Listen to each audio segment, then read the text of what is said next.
Hello, good evening. This is Brian Piotr, host of Liberty Tonight, father of five. I just found out the gender of baby number five. I've got two boys and two girls, and we found out number five. So stay here, stick with me, and I guarantee you I will let you know by the end of the show what it's going to be. Also, father of a little adorable puppy named Jasper, who's now 14 weeks old, half golden retriever and half Australian shepherd. I hope to bring a few Rumble rants in and get to share Jasper with you as well this evening. But we're going to celebrate a white pill moment in American history. I know that it won't all be white pill, but we're going to take a moment and celebrate it anyways, and that is the government is shut down. They've been shut down for 3 weeks. And honestly, it's been fantastic. I haven't seen any negative effects, and the liberal meltdowns or meltdowns in general that I've seen on the internet have only made me smile. So, in general, very happy with everything that's going to be happening. At this point, I'm not going to share all the news about what this means because everybody who's read the news in the last 3 weeks knows exactly what it means. It means that people are being told they're essential and they can't quit, but they got to show up to work for the TSA or airlines or whatever, and yet they're not getting paid. And what I really would like everyone to take from this is the government is not a reliable source of income, and maybe you should consider working somewhere else, and you should probably quit. They might be they might not pay you back for all the work that you put in. They might not be out of their shutdown for many more weeks. You should really consider doing something else with your life, not working for the federal government. And if you are listening to this, please subscribe, like the show, and tell me why you are an essential worker that we should support as a federal employee. Of the 99% of the people that we should fire, why you're part of the 1% that should be remaining as a federal government employee. And if you're in the IRS, don't even bother. I don't think that that's possible for me to believe you. But I love that for us. I love that for all of us here as Americans, Liberty Tonight fandom. I'd love it for all of us to be able to be free of these terrible, terrible people in the federal government. Social Security checks continue to go out. The post office, unfortunately, continues to bring junk mail to your house. I see Laissez-faire Bra has shown up to meet us. Welcome to the first guest. I am interacting with people solely through the Rumble chat. If you're watching, go to rumble.com/Liberty Tonight and join the Rumble chat there. Tonight we're going to be talking about the celebration, that is, the shutdown of the federal government. And I didn't expect that this show would happen 3 weeks in. I thought that the federal government would have voted for some giant omnibus bill, which they inevitably will, but it hasn't happened yet. And so far, it's been nothing but political theater. 12 votes to open the government. Open the government. When everything gets funded, is it really clear? Is it really shut? If everybody's going to get back pay for all this, is it really a shutdown? I don't know, but I'm still going to celebrate it. The Army got their paychecks. My friend, who's a West Point grad and a friend of the show, I keep texting him every payday. I'm sorry to hear about the financial troubles of your employer. I've been doing that now to 2 paychecks. Gonna keep it going. Keep it going, guys. Polymarket is saying that it's going to break the 35-day record. And I expect that it will. We're at 21 days. We're probably not going to keep doing this show over and over and cut over the same story, but if I had to guess, I think it's going towards November. And here's really the problem with this. Nobody looks into the actual facts of Senate rules, but the House has passed a bill, and the Senate says they need 60 votes to pass the bill. But the truth is they don't. The truth is that Senate rules themselves, all of the Senate rules, there's a rule that says you must change, you can't change the rule without 60 votes. And there's a rule that says you need 60 votes to pass this and that kind of bill. All of those rules can be changed with 51 votes. Every single one of them. Cloture, filibuster. This is referred to and has always been referred to as the nuclear option. But that doesn't change the fact that they can press that button whenever they want. Nothing stops them. No court case, no law, no constitutional section. They can simply control and manage the rules of their own body as they have since they started. So, why is it that in 250 years the Senate has never pressed the nuclear option? Simply tradition, decorum, memento, the unwillingness, the desire to have political theater, which is probably the largest option. The Republicans going up and saying, oh, we can't because we don't have 60 votes. We got an arm tied behind our back because we don't have 60. That's what they really want. They want that political theater when in reality, they could press that nuclear button and have 51 votes do whatever they want at any time. Tradition gone. Momentum over. Their threat will be, the Republicans will say, we don't want to change tradition because when the Democrats get in, they'll do whatever they want. They'll violate. We change it. They'll just keep it. Does anyone really believe that the Democrats won't do that?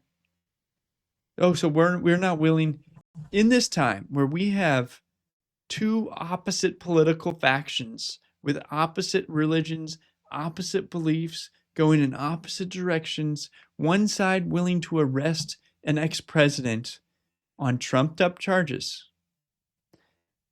one side willing to raid everyone's house with the FBI, shut off everybody's rights for made-up charges, and only hope that the courts aren't corrupt. Like their plan is to just shove everything down your throat with an auto pen.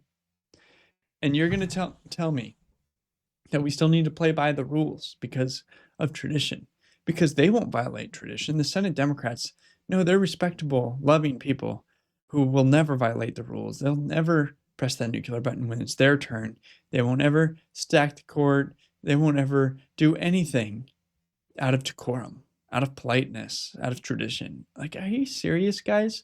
Their next chance in office, they are going to do that. You have a moment now with the votes to do what you want to do or need to do, and you got to go for gold. You got to go to win. You got to play this game of risk to win right now. And I'm not even telling you to throw fake charges at people and throw people in jail or stack the courts or do anything that the Democrats want to do. I'm not telling you you need to bring in 30 million illegal Republican votes like the Democrats will do. I'm saying keep the government open and maybe like fire people and pass bills with 51 votes because you have the right to do it now. And democracy supports you doing 51 vote things. And it's not even a power grab. It's not even the tiniest amount of power grab. It's not going behind the backs of your voters and siding with a bunch of Democrats to do something that lobbyists want.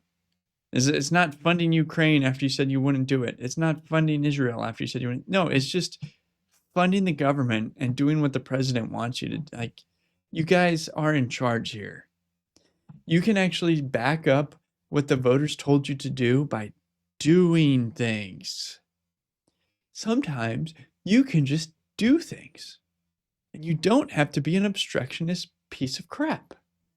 It's a crazy idea. It's an absolutely crazy idea. I know that every Republican in the Senate minus Rand Paul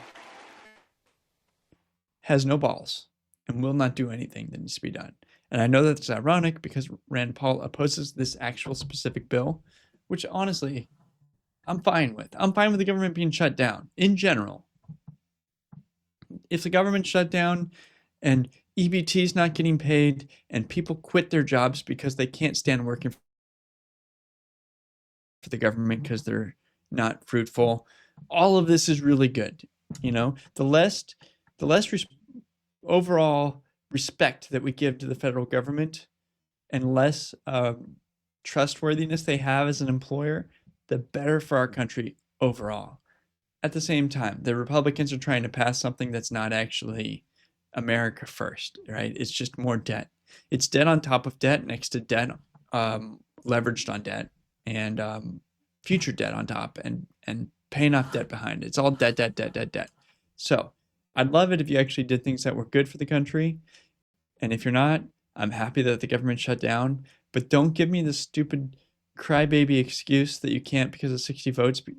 I understand that most average Americans don't they aren't capable of going one level past what you're saying.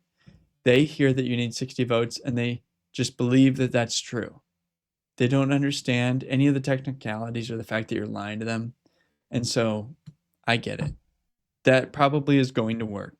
Ultimately, you're going to have to you're going to go to do the nuclear option and pass with 51 votes. And maybe you need this theater to say, we made it 102 days of trying to work with the Democrats, and they just wouldn't. And so they forced our hand to do the 51 vote thing, and we're going to do it for America.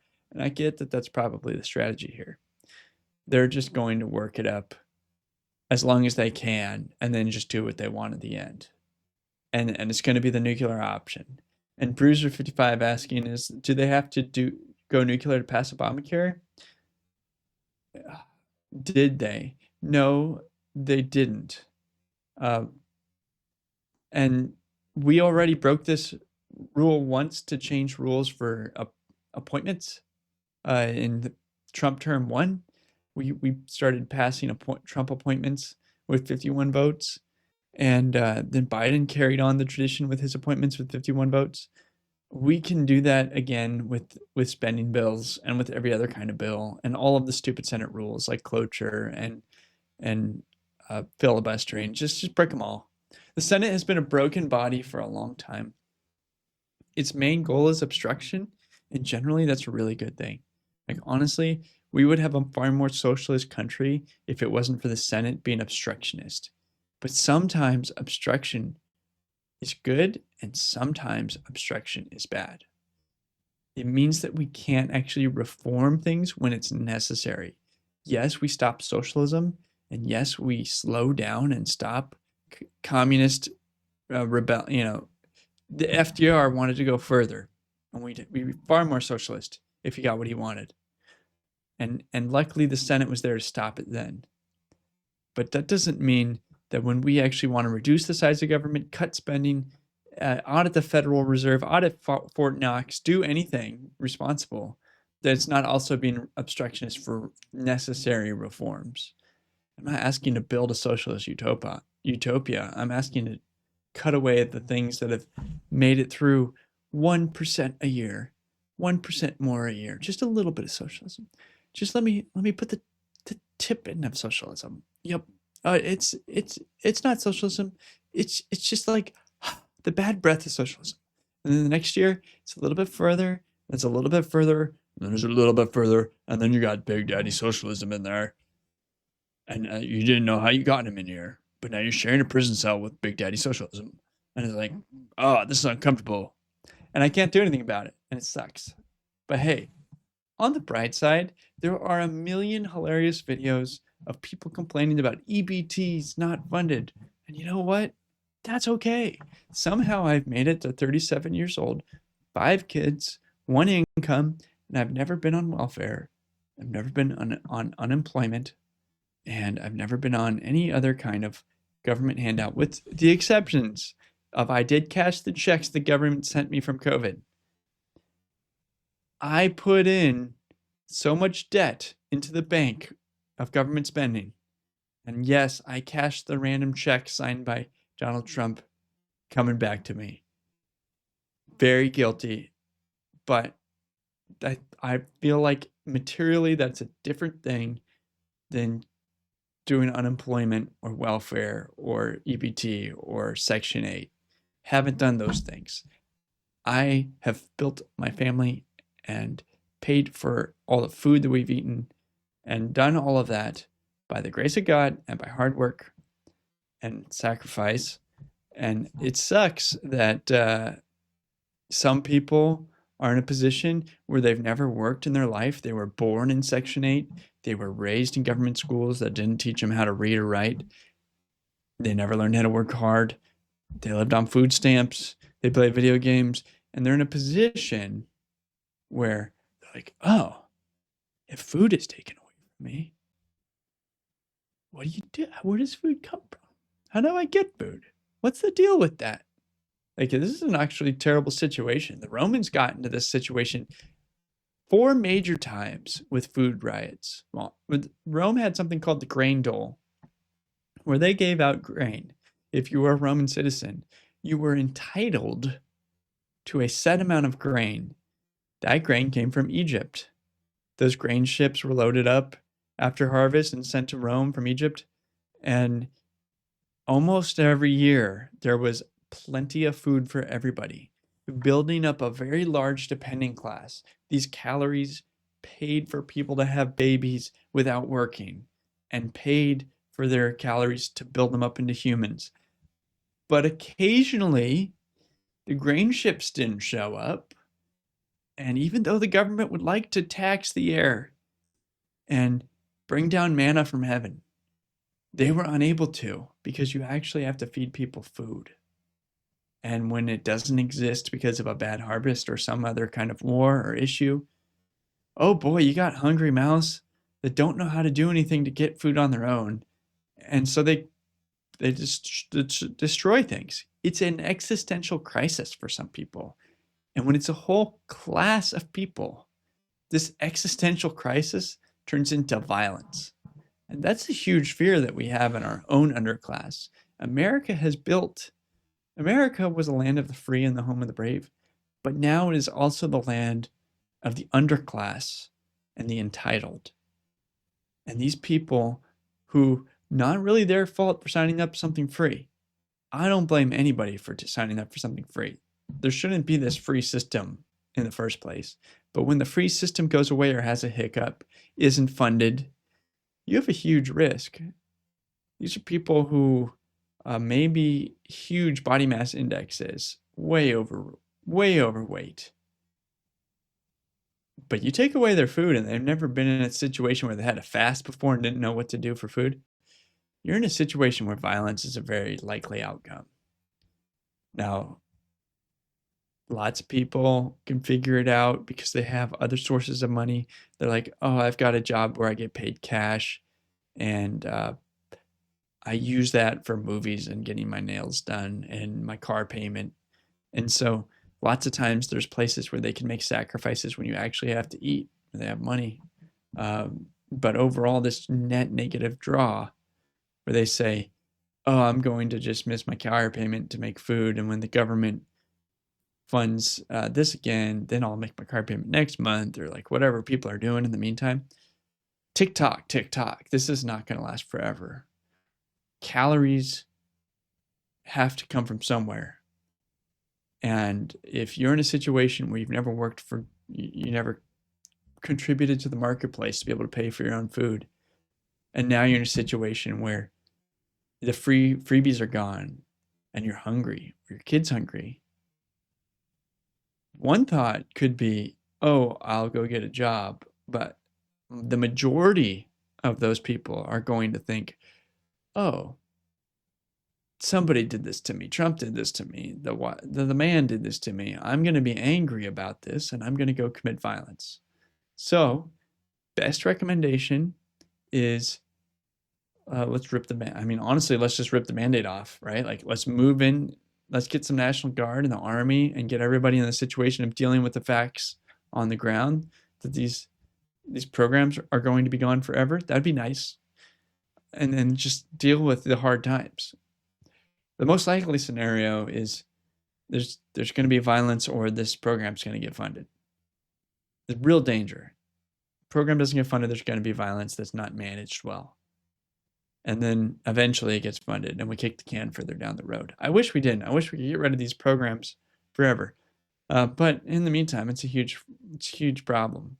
I would go very short on any subprime lending, whether that's for borrowing money to buy furniture, borrowing money to buy phones, borrowing money to buy cars.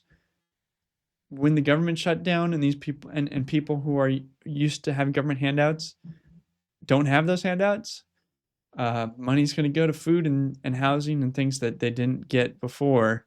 And all the places where it was going are going to dry up. So I'd go very short all of the payday loan places. Actually, that might be like the one example of, I don't know. Would you take a payday loan? Would you give out a payday loan to somebody who was on Section 8 and food stamps and wasn't going to get their welfare check from the government? Probably not a good loan. So maybe they should go short too. But it's a rough time in the underclasses. It's a rough time to be, the scum of the earth working for the IRS or the FBI. So I would recommend that you quit and go find employment elsewhere. Polish those resumes. You can go ask Grok or ChatGPT to help you write a resume since you probably don't know how to do that. But anyways, I'd love to hear. Welcome, Quest Fanning. The Negus is dead. Long live the Negus. I know. Deep Space Nine. The Negus is it's a great reference there. Deep Space Nine is a great show. One of the better. I'd say it was on at the same time as Next Generation. Similar level as like top end Star Trek shows. Star Trek's actually super an interesting cultural phenomenon where we creatively came up with ideas for the future, and then the world latched onto those ideas and then made them into reality. So like a lot of things in Star Trek are real in our real life, like tablets, because of Star Trek. Like, would we have ever made these products if we didn't dream them up and put them on TV as for kids? That's one of those really cool things where like the Jetsons is aspirational as much as it is fiction, because the people who design and build things can actually look at Star Trek or the Jetsons or something and go, I want to make that. I want to make that. I could build that. I know how to do this. I'll become an engineer and make this happen. Oh, it's actually an Ethiopian king reference too. Oh, that makes sense. Star Trek got it from somewhere else. The Negus is pulled from Ethiopia. Yeah, that makes sense. Nothing comes from nowhere. It all comes from somewhere else. It's a reference from somewhere else. So that's cool. I don't know. I don't know my African history. And think about African history. It's written by white people, by the way. It makes a very awkward conversation to go that before 1890, whatever, there was no African history. Wasn't written down, didn't exist. They say, oh, it's verbal histories.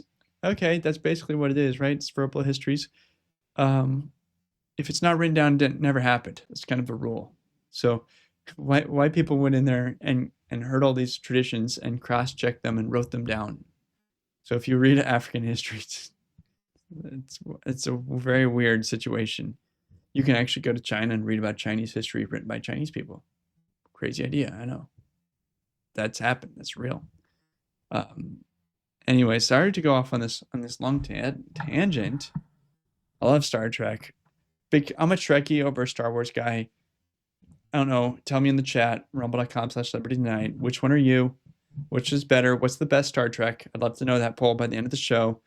For those of you that have joined, my goal is to let you know by the end of the show if my baby number 5 is a boy or a girl. We found out today.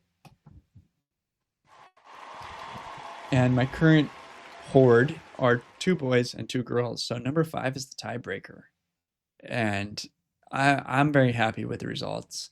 I'm very excited to tell you guys about them.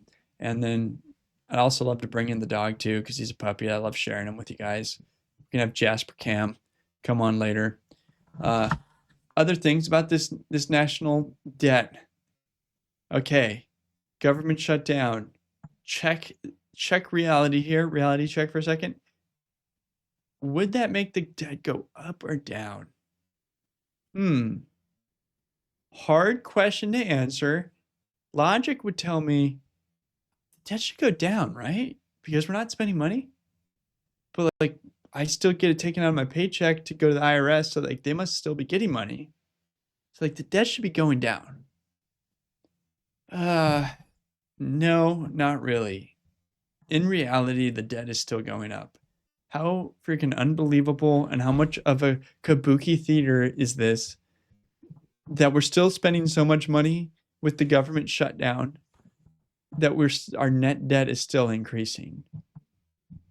So it's estimated that every day the shutdown is costing $800 million. Okay, that's net negative. I don't know if that's true or not. That's what I got from fortune.com, and that could be completely made up. It could be something else too. But anyways, the debt clock keeps going up too. If you go to debtclock.org, I can do that right now. Debt clock.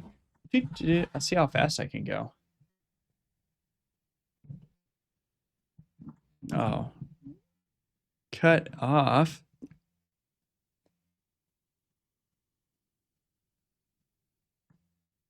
Okay. I'm gonna fix this. I'm not okay with this.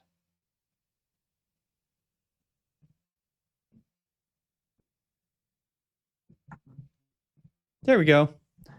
So you can see $38 trillion. It's just pop, pop, pop, pop, pop, pop up. That's so crazy. So you can be shut down, not open for business, and still taking out loans at a greater rate than you're bringing in money. Ah, gosh. This is not even real, guys. It's not even real. It's not even cracking the surface. Everybody's still in business. Planes are still in the air. Everybody's still going. Thomas Sowell's book about why the geography of Africa is what screwed them. The most smart Africans left many thousands of years ago and it became the US. Yeah, the geography of Africa is terrible. It's way bigger than you think it is. You can fit in all of North America and most all of Asia and Europe into Africa. It's crazy. The Sahara Desert and Russia are the same size, roughly the same size. The desert at the top of Africa, just the desert. Crazy thing is, one is a cold desert and one is a hot desert, and I would like to live in neither, but they're the same size, Russia and Africa. And what really screws up everyone's perception in their head is called the Mercator projection. And when you take a sphere and you turn it into a flat map, the points that would come up to the North Pole become equal squares. And so at the top, it's just complete made up nonsense. Greenland is really small relative to its size on the map. It looks really big, but it's really small. And there's actually a website here where you can compare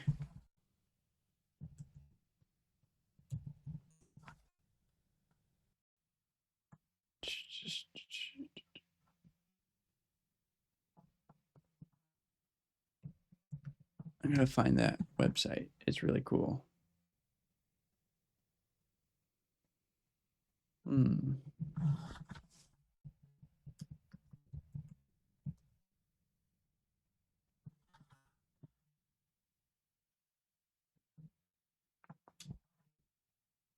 It's called mylifeelsewhere.com, and you can compare one country to the other.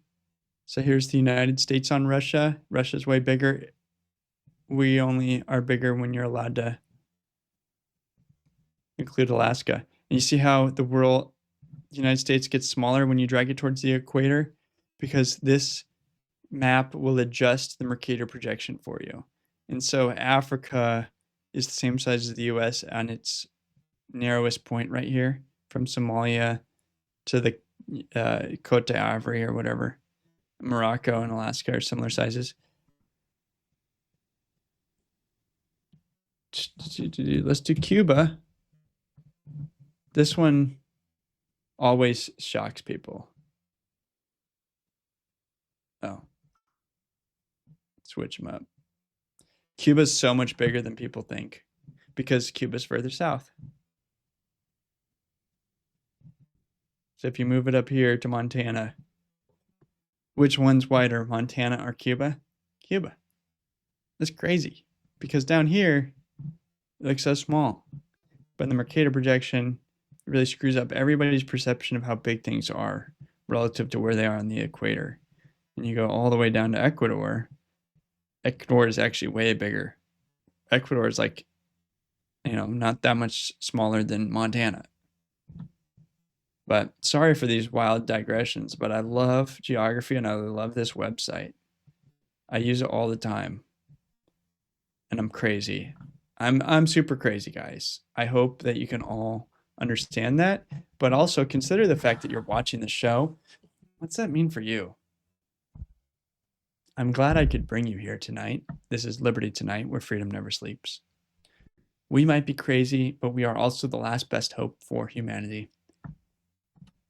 And the crowd agrees. They're here in the room with me. You can support my show by subscribing on Rumble or going to the forlibertynetwork.com and joining our Discord, or going to our forlibertyshop.com. And we got coffee. Many people subscribe to our coffees. We got shirts and blankets and all sorts of wonderful things. Especially if you go to Liberty Tonight, we have our own section inside of the For Liberty Shop. And I'm very thankful that you are all here with me tonight. It taught me so much more in the 80s than today. Teachers were willing to tell us things like how big countries are. I don't know. Is that true? Are you gaslighting me, Quest? Were teachers really good in the 80s? Or did they just make stuff up? They would tell you things and not really, and you couldn't Google it and check their stuff. And so they'd just like, the makeup factor, way higher. Way, way higher. Yeah, did no King's protest take out the king? Yes, the king has quit the Liberty Tonight show. He has come to the end of our first year and said, that was really fun. No harm, no foul. I'm going to be all done. And I've decided to continue on faithfully as the peasant that I always was. And I'm enjoying my We the People Constitution tie. And I just want you to know that we're all going to get smarter together and we're all going to laugh together. And I'm going to do new and fun things together. But also I'm going to figure out what this show is going to be like without the king, because he was an integral part of the original plan, the original branding, and everything that we were doing together was very much, he was a huge contributor to the content and the direction of the show. I miss him terribly. And I asked him what he was doing tonight. He said he's taking his daughter to a church thing. So good for him. My wife, Kate, remembers it too. Okay, so you guys are collaborating on your lie that teachers were good in the 80s. I believe you.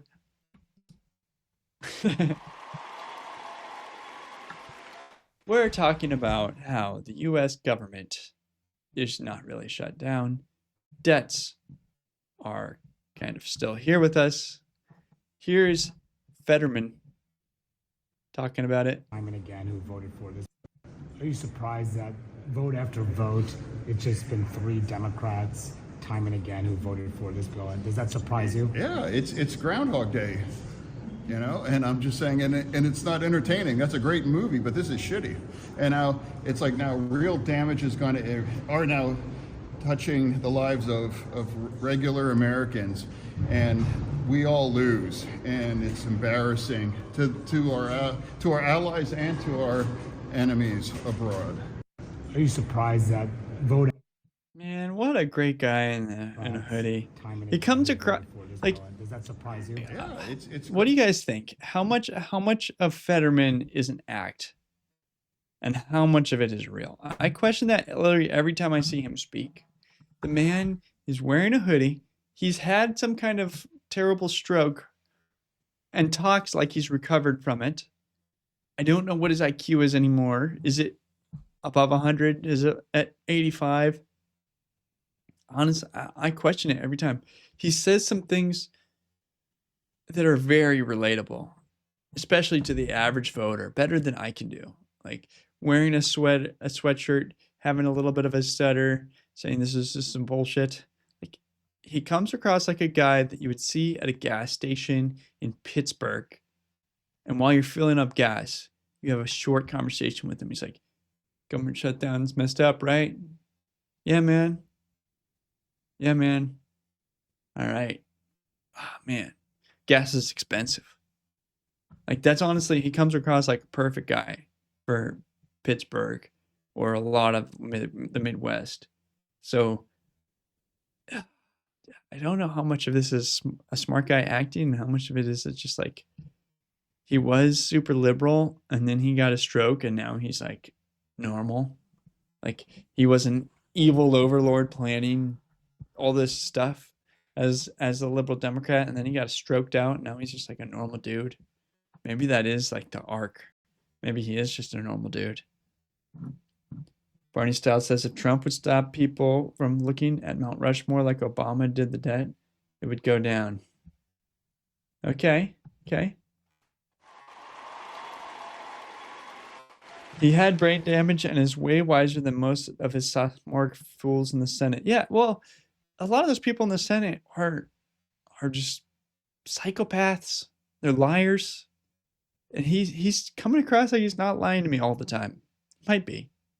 But I can't tell. More functional than McConnell? Yeah.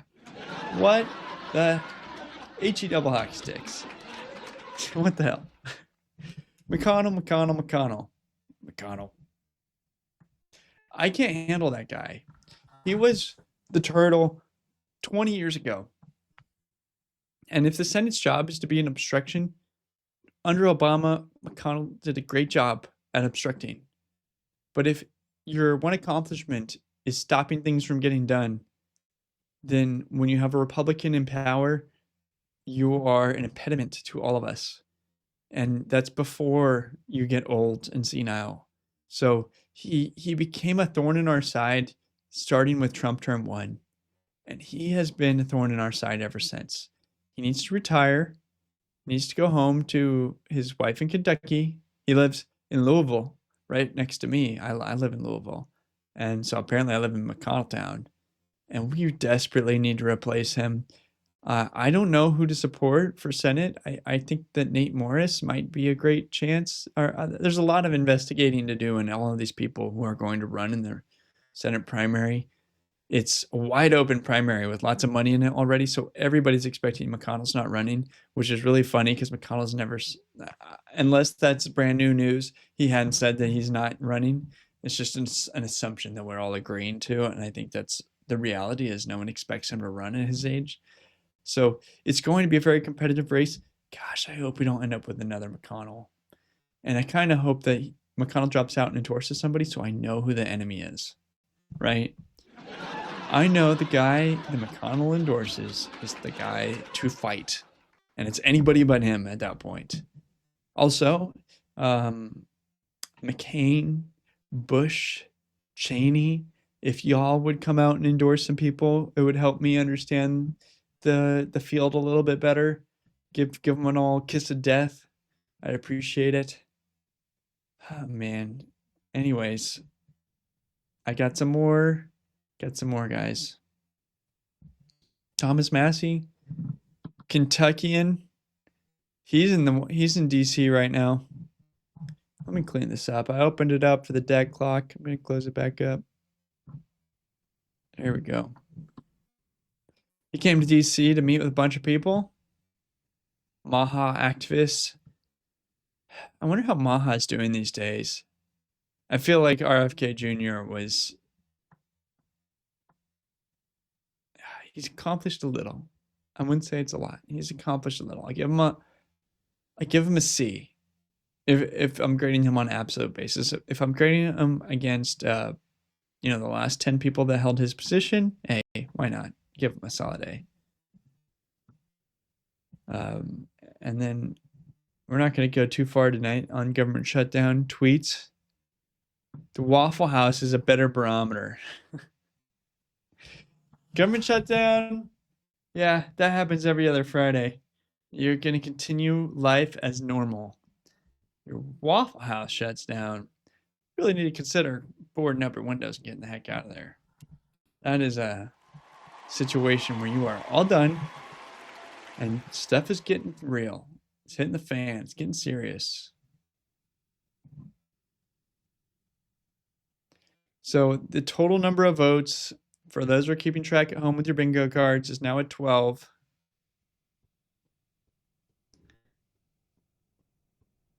$55 passing the bill. 45 against it. Doesn't pass. Like I said at the beginning, just change it to 51. But also, what kind of crazy theater is it that you do the same thing over and over again and have no change for the sake of having the theater? It's really a look at me for ugly people. Like, none of these people can go on the beach and post a bikini pic on Instagram for attention because they're all fat pigs. So they have to go to the Senate floor and do something, and they have no intention of really doing anything. And so they do the same thing that they did yesterday, which is a failure, so that they have a talking point to go on Fox News for tonight, or CNN or MSNBC. And if they don't do that, attention's going to go to somebody else. And attention is just, it should be for me. Because I'm important. I am a legislature from the state of whatever. And without me, where would all those PAC donations go? And where would all my fancy dinners go? And what would happen to me? I wouldn't be able to make a speech about how much I love this country or hate this country, depending. And that would just suck. So let's go do the same thing we did before yesterday and then complain about it to other people. It's their plan. It's always their plan. We're going to just move on with our lives. Here's Mike Lee. I saw him speak at the Libertarian National Convention last year. He did a great job speaking to libertarians. And I'm now a registered Republican after the LNC last year where I nominated Trump for president. No regrets, no regrets. Mike Lee knows how to speak to libertarians. All right, for the 12th consecutive time, Democrats have just voted down a resolution to keep the government funded. Keep it funded even at the same levels that Democrats, a matter of months ago, found entirely acceptable. For whatever reason, they want this thing shut down. Big test now will be tomorrow to see whether they vote for Senator Johnson's bill, a great bill, the Shutdown Fairness Act, to make sure that we pay those federal workers who are currently required to work. I don't know how they vote against that. They should vote against it. We'll see. Yeah, well, Mike Lee is one of the few people that Elon follows and has notifications on because like that dude comments on Mike Lee's posts like almost every day. And that's a good bromance that we got going on in the world. A little connection between the man who's making the future and the man who's standing in a giant marble room and arguing with liberals. To each their own. We all have our cross to bear. And at least moving toward paying people for work. I do know they don't want to vote on this, which gives me some hope that maybe tomorrow they'll come to their senses and just vote for the clean CR and open up government. But if they don't do that, they sure ought to vote to just pay people that are being forced to work because we deem them essential. Again, this is common sense. It's common courtesy.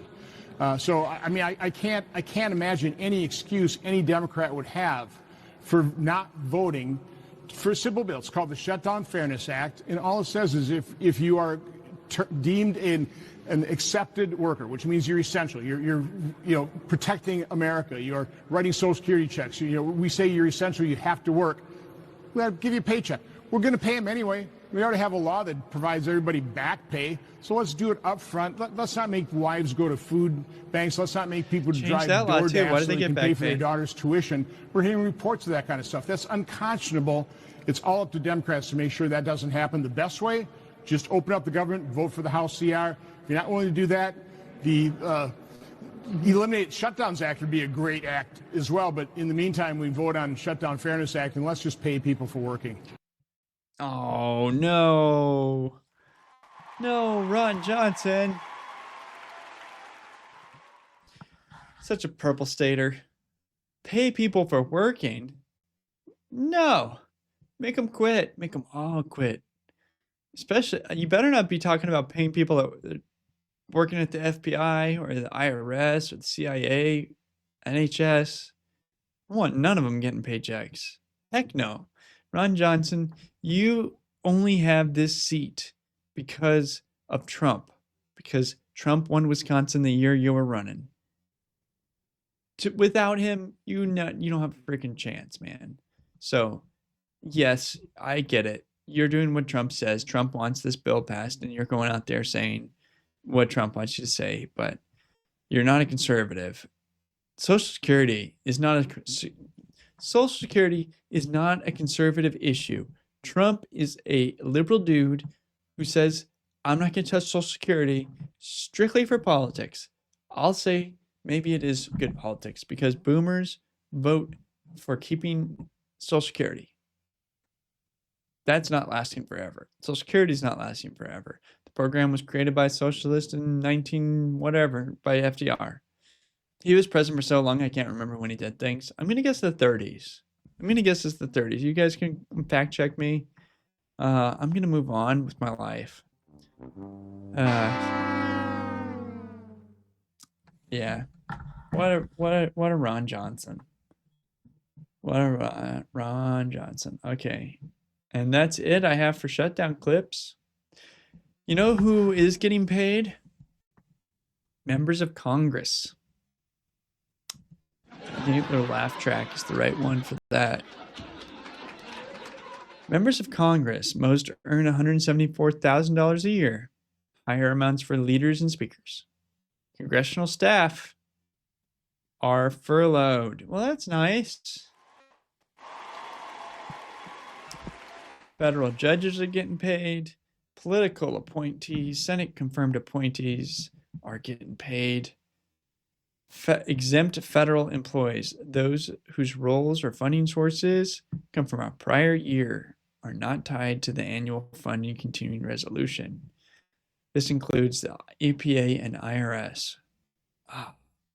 Oh no. Don't tell me that. Don't tell me the IRS is still getting paid. Oh, that sucks.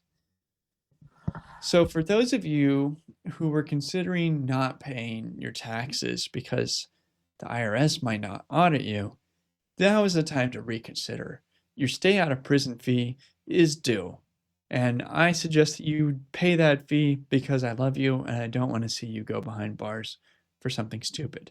If you're going to go behind bars, do it for something hilarious, right? Do it for go big or go home. Don't do it just because you forgot your quarterly payment. Because you owe the IRS $50 or, $5,000 or whatever it is. Social Security, Medicare, veterans benefits, they're all going out. That's why our debt's still going up. Medicare Part D. Oh, guys, Medicare Part D, that is like, people don't even realize it until they're old. And even when they're old, they just think it's already happened. Like, if you haven't been retired for a long time, you don't even know that that's new.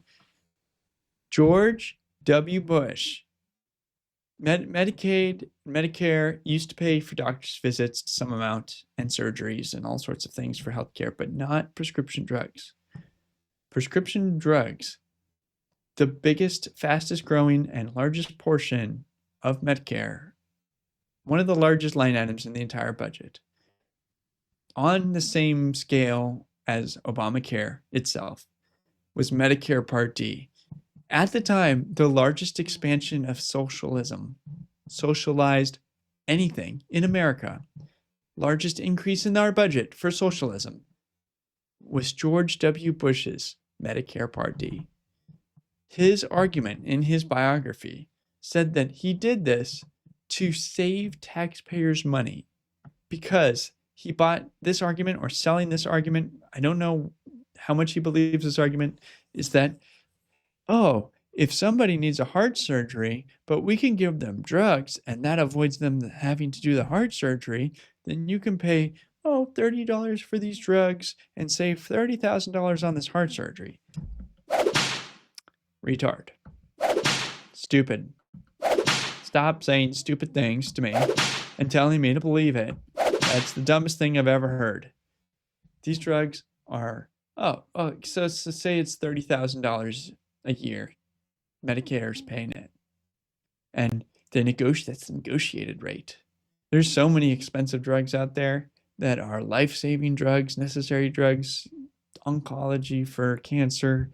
The list is endless. Drugs are very, very expensive. And so who socialized all of the old people getting unlimited money for drugs? The sickest people in the country who get the most prescriptions? It was the federal government. Okay, part one, why that's a problem. Huge amount of money to pay for seniors to have drugs. Huge problem. What else does that do? The next step in this problem is now we have a government registry for what they'll pay for drugs. This is basically a socialism price sheet. It's like the USSR. What does bread cost? I have no idea. Well, the government put out a sheet that said what bread cost. What this has done is when the government put out a sheet for what they pay for every single drug that can be supported and not be supported, it provided the basis for all insurance companies to go on top of it and say, this is the Medicare listed price of this drug. They now have a government regulatory body basically saying what the price of the drug is or should be. And then insurance companies can say, I will only pay for this or that because Medicare pays for this or that. And here's the price I'll pay for it because I see the public price that Medicare pays for it. And so it created socialized price stuff. I don't even know what to call that. It's not communism. It's got like this weird portion of free market where free people are making money, but also insurance isn't free market and I have to get it and it goes up every year and those prices for all those drugs are not negotiated by me. If I need a prescription drug, I don't know what it costs. No one's allowed to tell me what it costs. My insurance tells me what my copay is, but my insurance negotiates behind the door of their insurance cost, and it's all tied back to what George Bush did. Layered on top of it with all the rules that Obamacare added on top of it. We have the worst possible communist socialist program, but also with forced. I don't know what this format is. It's like a really weird system that we have for our U.S. healthcare system. My, $10,000 a year insurance plan that hardly pays for anything up front, and I have to pay huge copays for my family, is so convoluted and ridiculous that I don't know what that system's called, but it's the worst thing ever. I would rather have a social program, which is bad, or a free market program, which is better than what we have now, which is just terrible. And George W. Bush does not get enough hate for what he did, and all the Republicans involved with Medicare Part D. I guess it all starts with Medicare in the first place, whatever. VHA, veterans, Medicare. There was always a beginning. George W. Bush has a huge negative part in it. Obama, huge negative part in it, and we still have this mess. And that's what ultimately the Democrats have said is their most important thing, that they're going to fight like hell.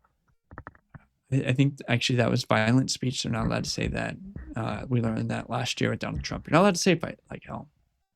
Sorry, 2021, Jan 6th, that's when Donald Trump said that and the Dems got angry about it. But they're here to fight for Obamacare subsidies, which sounds like, oh, I'm getting a deal. No, it's the federal government pouring money in to help make poor people's insurance premiums cheaper. Instead of fixing the system, the patch to the hole is to throw money at it, which just makes it all more expensive. There is no good solution there. This is only socialism. I want no credit for capitalism being involved at all because it is straight up socialism. Donald Trump's solution here to say that we want like priority pricing, what he's referring to is Medicare. Like, what does the government pay for these drugs? He wants that price to be equal to or lower than what we sell that drug for in Europe, basically. Some in Asia, but mostly just Europe. And then the NHS of Britain, or whatever they call them, I think it's the NHS, their price is equal to what we pay. So his problem, Donald Trump's solution to the price of drugs is simply to say, you must sell your socialized price for drugs here at the same government price that you are selling to over there. We want our socialist program to get priority over their socialist program. No capitalism solution here, just a price fixing. And I'm sorry that I knew all that, and I'm sorry that I had to teach everyone who was watching this all that. That's not why many of you have come in. But the Democrats are saying that that's why they're holding up their end of the shutdown. Republicans, as I said, you can fix this whenever you want, and ultimately you probably will with 51 votes in the nuclear option. Democrats probably are going to cave on that in lieu of something else, or make a fit if they do the nuclear option. It all is kabuki theater. Nothing of that really matters. There's 1.1 million troops who might not get paid that they were paid on October 15th, with $8 billion of funds that were found. But why do we have 1.1 million troops? We're not in a war and we have unlimited nuclear weapons to destroy the world. Why isn't it 500,000 troops? Why is it 1.1 million troops? Why is it that the Republicans and the Democrats agree that a giant military is great? The Democrats would like the military to be full of women and trans, and the Republicans would like the military to be full of ripped, strong white men or dudes. I wouldn't say necessarily white men, but what about it's just too big, right? Why can't it be 500,000 people and no contractors? Then we could put you could even keep the budget high for a while. Instead of going into people's paychecks, you could be building really nice tanks and things. The troops that we have are in bases around the world where those bases should be filled with people from those countries. Japan can have a higher military, South Korea, Germany, France, England, Dubai, Qatar, all these places. Go have your own stuff. Then we could actually have those men doing productive things in America. And instead of our cash going into their pockets and being spent at bars in Qatar, these men could have families and jobs producing items and things here in America and actually making our country great again. Not being used as troops. We don't need that many troops. 1 million troops is a wartime level, and we don't need, we're separated on two sides by giant oceans with nuclear submarines, nuclear aircraft carriers, and nuclear bombers. All that money being spent on nukes. Nobody's attacking us. We really don't need that many people. Use the remaining 500,000 to just work on how to train so that in the event of war, you could train 10 million. Like, just build the structure to be a bunch of boot camp instructors. Like, we don't need that many people. To keep up with China, we don't need to keep up with China. We don't. Send in the Optimus bots if it's ever, let's just be really good at making the Optimus bots with robots and the Optimus helicopters and the robot drones. And then these 500,000 extra troops could be put into those factories making those drones and those robots. And we don't need flesh military. We can't compete with 1 billion people. I know they're small, but we can't compete with 1 billion. Let's not compete on a numbers level. Let's compete on a technology, logistics. We don't need people for logistics. Get rid of people and replace it with efficient, autonomous stuff. Like, do you really need a pilot, a co-pilot, and an engineer on a C-17? Yeah, because the plane was built in the 1970s. Get rid of a bunch of people, replace the C-17 with a modern aircraft carrier that doesn't have any pilots on board. Because when you're transporting gear, you can do it as a drone. Start working on that now. Start working on that yesterday. Can you just put in robots and a satellite and turn your existing C-17s into drones? Because when a C-17 gets shot down somewhere and there's nobody in it, that's better for us. Also, people get tired. Then you end up having multiple crews for 20-hour-long flights. Just get rid of all of those people.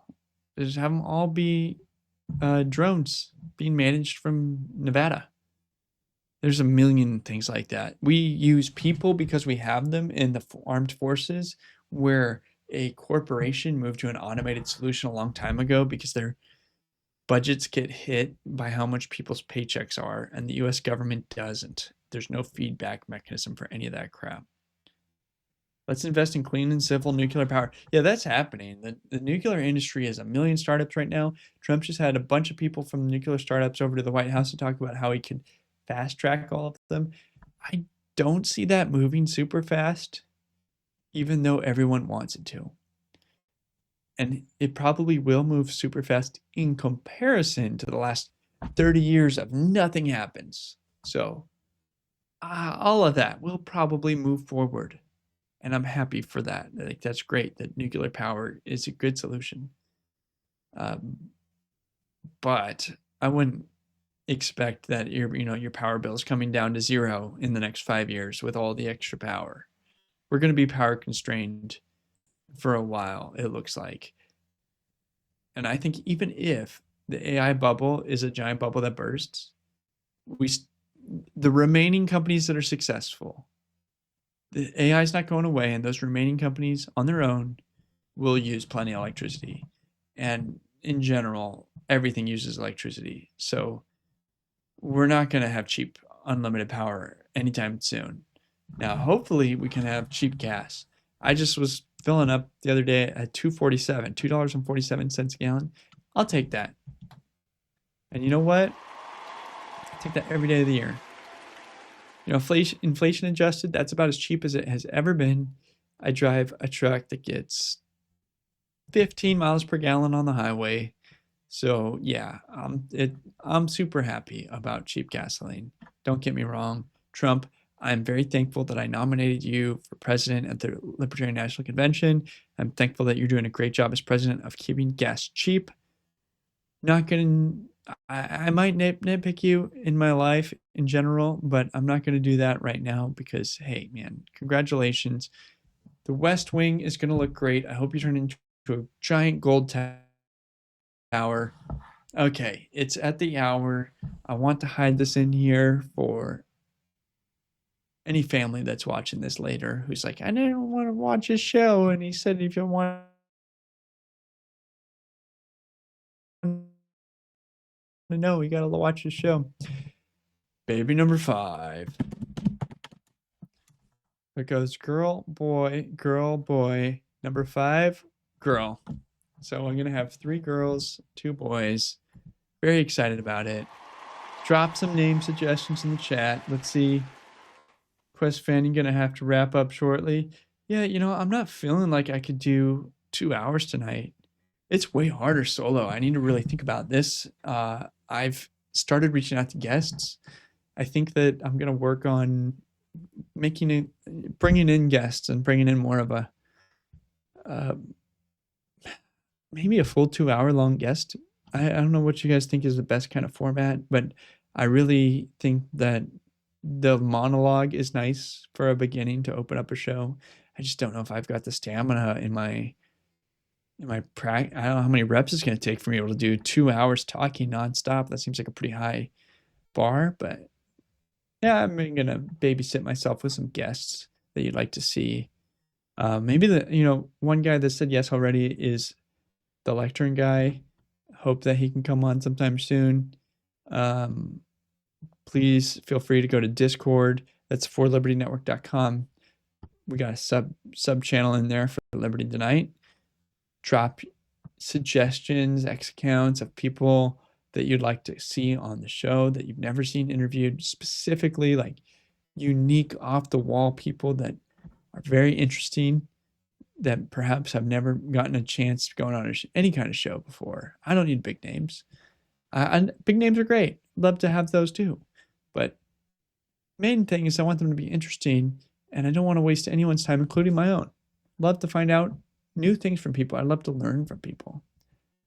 All right. Yeah, what kind of guests?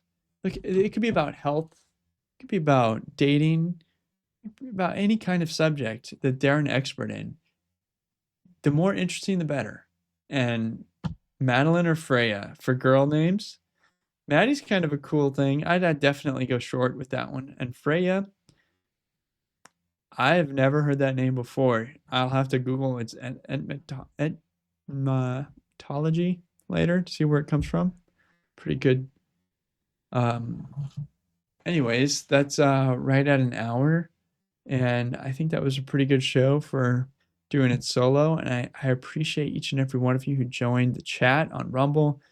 Thank you for each and every one of you who interacts with me during the week on X. You can follow me at Brian Piotr. Need to make this like a used to have the king here, right there. King Libertarian. Oh, to my right. Go follow me on X. I'll follow you back. Join the Discord. And I hope that you're having a wonderful evening. I will see you next week. Adios.